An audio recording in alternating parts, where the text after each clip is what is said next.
Sunan et Fada'il des grandes ablutions chez les Malikites. Comme nous l'avons détaillé dans une vidéo précédente, les grandes ablutions comportent des obligations. Pour rappel, elles sont au nombre de 5. L'intention, faire parvenir l'eau sur tout le corps. La continuité dans le lavage, le frottement du corps, laver les cheveux.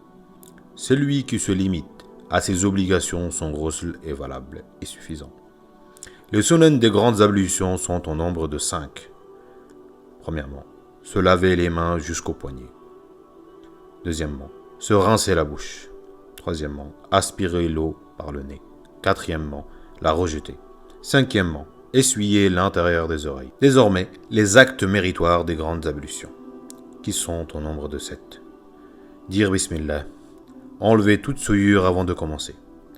Commencer par les membres des ablutions. Commencer par le haut du corps. Commencer par la droite. Laver la tête 3 fois. Utiliser peu d'eau. Ces sunan et actes méritoires ont pour but de compléter et embellir le ghusl, d'imiter la manière dont le prophète l'accomplissait, et afin d'augmenter la récompense.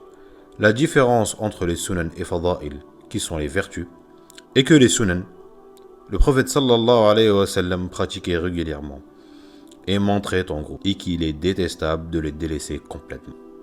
Et les vertus, c'est ce qu'il ne pratiquait pas toujours ou ne montrait pas en groupe, et cela n'est pas détestable de les délaisser. Celui qui ne les accomplit pas, à savoir les sunan et les actes méritoires, ces grandes ablutions restent valides, tant qu'il accomplit les obligations citées précédemment, et qu'il les accomplit correctement.